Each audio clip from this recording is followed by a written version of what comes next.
नमस्कार, स्वागत है आपका आवाज समाचार में। और आज शुरुआत में ही हम आपको दिखाएंगे आज का सबसे बड़ा सुपर एक्सक्लूसिव इंटरव्यू वित्त मंत्री निर्मला सीतारमण का, जिसे किया है नेटवर्क 18 के editor in chief Rahul Joshi ने। सीधा आपको दिखाते हैं क्या कुछ एक्सक्लूसिव बातचीत वित्त मंत्री निर्मला सीतारमण ने जीएसटी रिफॉर्म पर राहुल जोशी के साथ की है।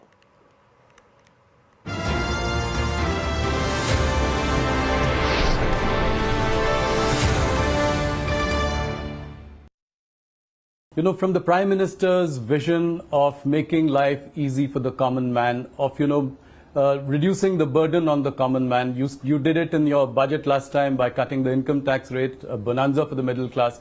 What was the vision behind this? What did the Prime Minister tell you? How did it come about? Even about 8 months ago, he called me once and had a long talk about how GST can be, revamped, looked at, and only from one point of view. He said, look, both from the point of view of the process and also for the common man, the tax rates, is there a way in which we can make it simpler? So I had agreed that I will go into it and come back to him. Then around the budget, when we were talking about many, tax-related issues, he reminded me about the work which has got to be done, and I assured him again that time that yes, the work is progressing and I'll come back to him. So sometime after the budget session was over of the Parliament, I said I'm somewhere close to giving him a proposal which he can guide me further and so on.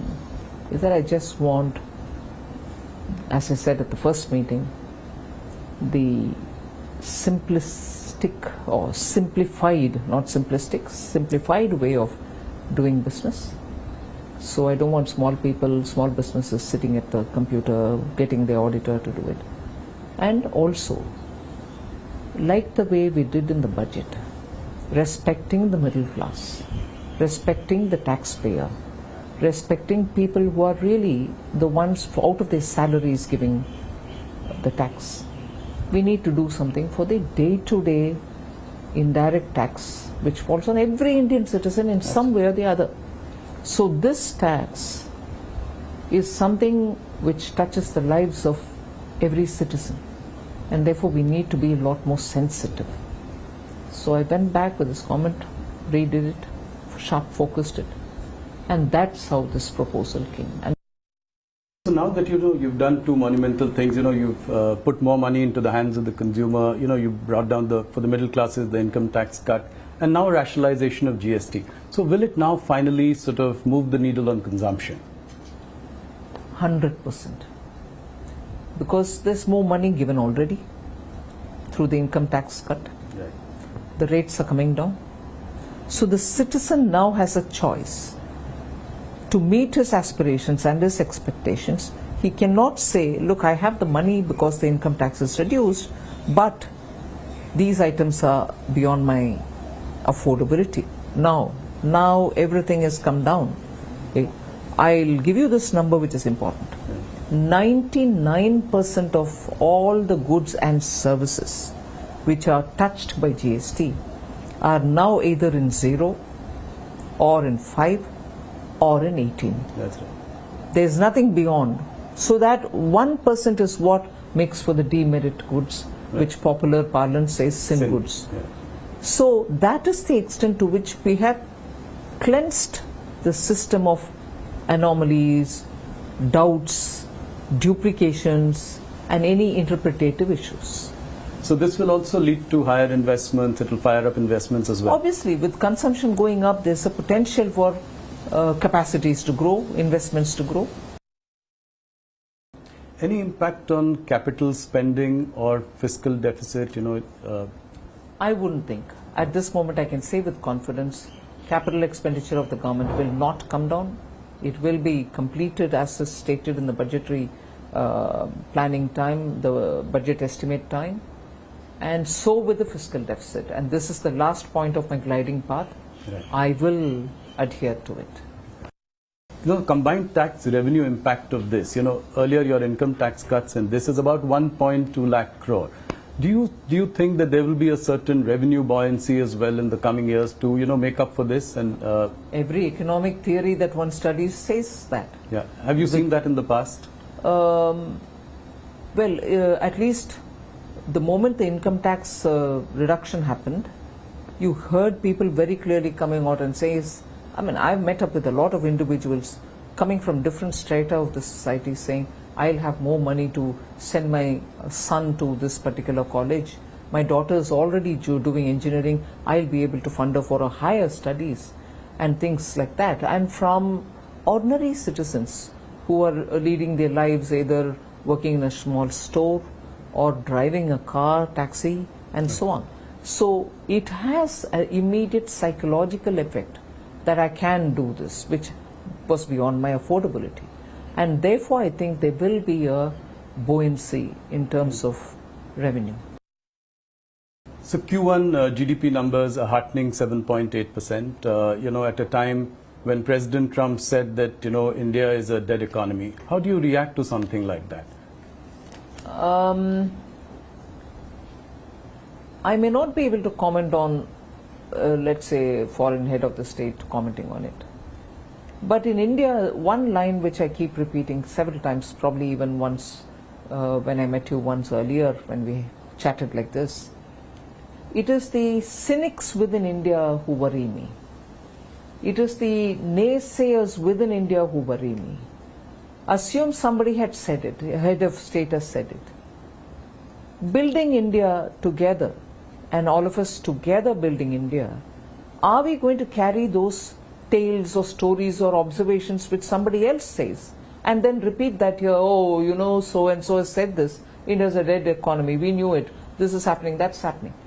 India requires its citizens to be respected. They are toiling and struggling and working to build their families and their economies, their own personal family wealth and whatever. At this time when we are trying to create more opportunities, do we need the naysayers to even borrow such observations, be it as it may that it is coming from a head of state? Do we need our own people to use these expressions? It is undermining not the government, you're undermining our citizens' efforts. And a responsible opposition, I wished didn't repeat these lines, but I think it is, I would react only to what our people are saying rather than a head of state elsewhere. Nirmala ji, will we also continue to buy Russian oil? Yes, that's been made very plain and simple. Whether it is Russian oil or anything else, it's our decision to buy from the place which suits our needs, whether in terms of rates, logistics, anything. So where we buy our oil from, especially being a big ticket foreign exchange related item, where we pay so much out of our highest in terms of import, we will have to take a call which suits us best. So we will undoubtedly be buying.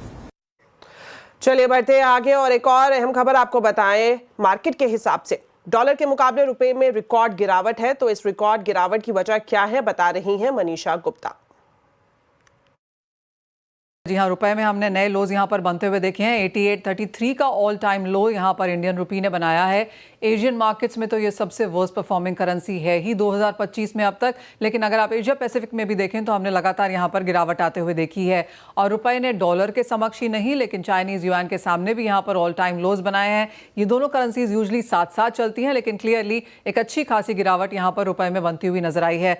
काफ़ी सारे reasons हैं इसके। एक तो जो 50% का tariff जो भारत फिलहाल यहाँ पर फेस कर रहा है, उससे सेंटिमेंट में वीकनेस आई है। जिस तरह का डिक्लाइन हमने इंडियन इक्विटीज में आता हुआ देखा, जो सेल ऑफ एफआईएस की तरफ से आया है, उसका भी इंपैक्ट यहां पर देखने को लगा। और जिस तरह से बाजार ने काफी इजीली यहां पर 88 निकाला, तो कहीं ना कहीं एक सेंस यहां पर ये मिल रही है कि आरबीआई शायद इन करंट लेवल से ओके है और इसीलिए मार्केट्स ने इसको थोड़ा सा और भी यहां पर पुश किया है। और वो जो लेटेस्ट 20-30 पैसे की गिरावट आई है वो इस वजह से भी यहां पर आते हुए नजर आई है। मार्केट्स ये भी सोच के चल रहे हैं कि आगे जाकर यहां पर किस तरह की रेट कटौती हम यूएस में बनता हुआ देखेंगे, वहां से भी कुछ क्यूज देखने को मिलेंगे। एंड क्लियरली एक जीएसटी का रिएक्शन तो बाजार में है ही, और इंडियन मार्केट्स आगे किस तरह से इंटरेस्ट रेट्स को यहां पर अप्रोच करेंगे उसका भी असर यहां पर देखने को मिल सकता है।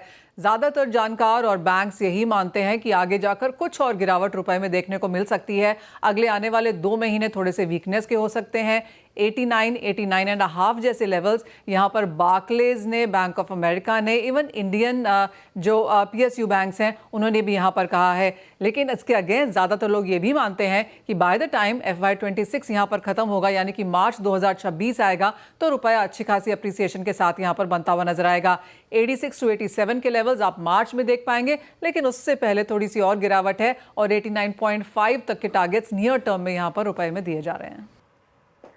चलिए अब आपको शेयर बाजार का पूरा अपडेट बताते हैं। कारोबारी हफ्ते के आखिरी दिन बाजार में उतार चढ़ाव रहा। सेंसेक्स निफ्टी की फ्लैट क्लोजिंग हुई। सेंसेक्स 7 पॉइंट गिरकर 80,711 पर और निफ्टी 7 पॉइंट चढ़कर 24,741 पर बंद हुआ। Mid cap small cap index बढ़त पर बंद हुए। आज के बाजार में सेंसेक्स के 30 में से 16 शेयर्स में बिकवाली रही, तो वहीं निफ्टी के 50 में से 27 शेयर्स में खरीदारी दिखी। तो बाजार को जीएसटी कटौती का फायदा मिलेगा, ये कहना है मार्सिलेस इन्वेस्टमेंट मैनेजर्स के फाउंडर और CIO सौरभ मुखर्जी का। खास बातचीत में सौरभ मुखर्जी टाटा कंज्यूमर से लेकर एशियन पेंट्स स्पेस पर बुलिश दिखे। जो करंट फिस्कल है उसमें काफी बड़ा पुल बैक देखने को मिलेगा। बाकी जो रेस्ट ऑफ द ईयर है सरकारी कैपेक्स में पुल बैक दिखेगा, क्योंकि टैक्स कलेक्शंस ऑलरेडी कमजोर आ रहे हैं एंड जाहिर है इतने बड़े जीएसटी कट के बाद टैक्स कलेक्शंस में और कमजोरी दिखेगी। सो 1.5 साल से टाटा कंज्यूमर और एशियन पेंट्स, पीडिलाइट, एस्ट्रल ये हमारे प्लेज हैं। करीबन 2 से 3 साल पहले एस्कॉर्ट्स और आइशर मोटर्स में भी पोजीशन बनाई थी, वो भी मेरे ख्याल से अच्छी चलेगी। अब जो ऑटो को जो जीएसटी कट्स है उसका फ़ायदा दिखेगा मेरे ख्याल से हमारे इन्वेस्टमेंट्स को। और साथ ही साथ हॉस्पिटल्स, हेल्थ इंश्योरेंस, डायग्नोस्टिक्स, इस सेक्टर को भी हमने काफ़ी बड़ा जगह दिया अपने पोर्टफोलियो में। तो बाजार के फोकस में आज BSE का शेयर रहा। शेयर में आज जोरदार तेजी दिखी। तो आखिर BSE में धुआंधार तेजी क्यों है, बता रहे हैं यतिन मोता। सबसे पहले बात करें BSE की, तो सुबह से ही स्टॉक में अच्छा खासा ट्रैक्शन देखने को मिल रहा है। और पर्टिकुलरली BSE की बात करें तो जिस तरीके से थर्सडे की एक्सपायरी हुई है उसमें वॉल्यूम्स बहुत बढ़िया हुए हैं। पिछले पीरियड से आप कंपेयर करें वीक ऑन वीक बेसिस पे, या आप कंपेयर करें NSE के मंडे और ट्यूसडे के एवरेज वॉल्यूम्स को वर्सेस वेडनेसडे और थर्सडे की BSE वॉल्यूम्स को, तो आपको दिखेगा एक स्पाइक आया है। इनफैक्ट इस वीक में अगर आप देखें, एबरेशन ज़रूर होगा, लेकिन इस वीक की अगर आप बात करें तो BSE का मार्केट शेयर 31% तक हो गया है, जबकि पिछले वीक तक ये 25-27% के बीच में रहता था। तो गुरुवार को जो एक्सपायरी चेंज हुई है, जो कि अब BSE करेगी और NSE मंगलवार को करेगी, पहला हफ्ता था जहाँ वॉल्यूम्स पे कोई असर नहीं देखने को मिला है। तो ब्रोकरेज थोड़े बहुत जो हैं अपने एस्टिमेट्स को फिर से एक बार रिवर्क कर रहे हैं और शायद लग रहा है कि कोई बड़ा इम्पैक्ट यहाँ आएगा नहीं, और इसी के चलते स्टॉक में आज 5% की तेज़ी आप देख रहे हैं। और जो ऑप्शन वैल्यू है, टर्नओवर वैल्यू जो है, वो अब 55,000 करोड़ के आसपास हो गया, जो पिछले वीक क्यूमुलेटिवली लगभग 42,000 करोड़ के आसपास था। वक्त एक छोटे से ब्रेक का है, जल्द वापस लौटेंगे। आप देखते रहिए आवाज समाचार। के बाद आपका स्वागत है। आगे बढ़े उससे पहले आपको बता दें इस वक्त की एक और बड़ी खबर सामने आ रही है। अमेरिकी राष्ट्रपति डोनाल्ड ट्रंप ने भारत को लेकर एक बड़ा बयान दिया है। तो अमेरिकी राष्ट्रपति डोनाल्ड ट्रंप, उनका ये बयान सामने आया है जिसमें उनका कहना है कि हमने भारत और रूस को खो दिया। ये बड़ा बयान एक बार फिर से अमेरिकी राष्ट्रपति डोनाल्ड ट्रंप ने दिया है। भारत और रूस को चीन के हाथों खो दिया। आगे उन्होंने इस बात पर जोर दिया है, जिस तरह से हमने देखा था SCO समिट में, जिस तरह से आप तस्वीरों में भी देख रहे हैं, रशिया, चीन और भारत की नजदीकियां देखने को मिली थी और शायद यही डोनाल्ड ट्रंप को खली और इसके बाद ये बड़ा बयान डोनाल्ड ट्रंप की तरफ से दिया गया। चीन, भारत, रूस को शुभकामनाएं, ये बयान दिया है डोनाल्ड ट्रंप ने। और आगे वो ये भी कह रहे हैं कि भारत और रूस को चीन के हाथों खो दिया। तो हम पिछले कुछ महीनों से देख रहे हैं लगातार उनकी तरफ से भारत को लेकर काफी तीखे बयान सामने आ रहे हैं और एक और बयान उनकी तरफ से दिया गया है, खास तौर पर जिस तरह से रूस, चीन और भारत के बीच में नजदीकियां बढ़ी।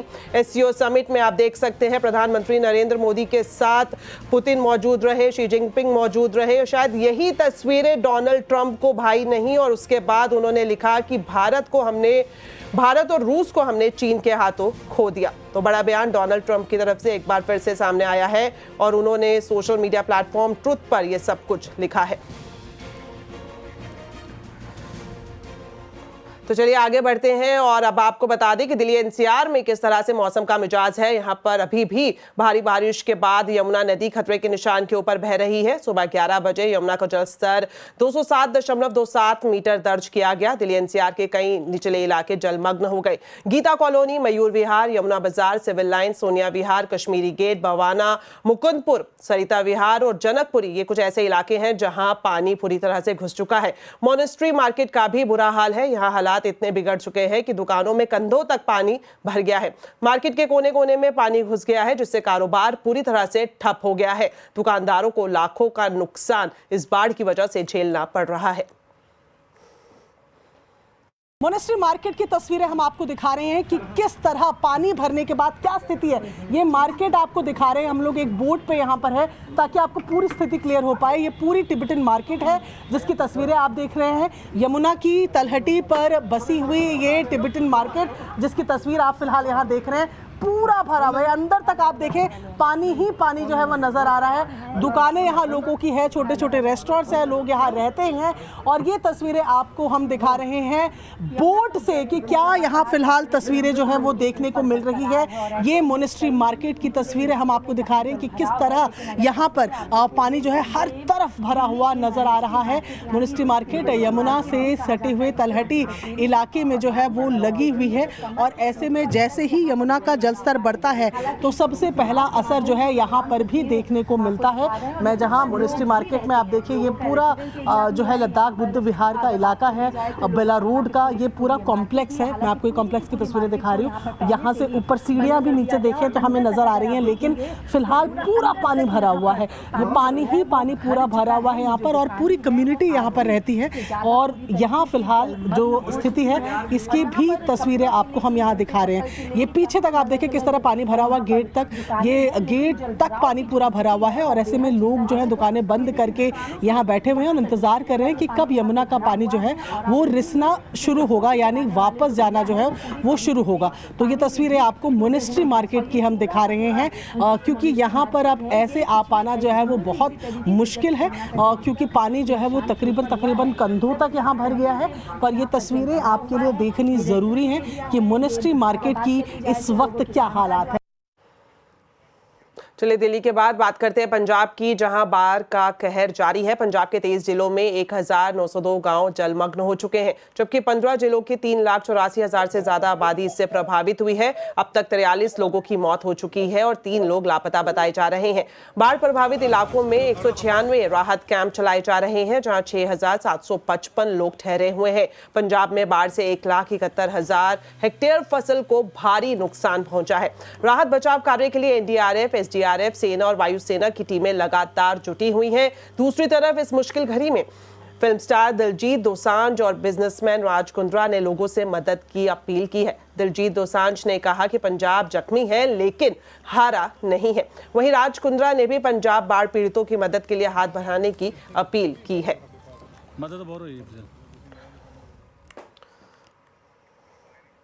तो चलिए इसी के साथ फिलहाल इस बुलेटिन में इतना ही। आप खबरों पर अपडेट रहें, CNBC आवाज से जुड़े रहें हमारे सोशल मीडिया हैंडल्स के जरिए। नमस्कार।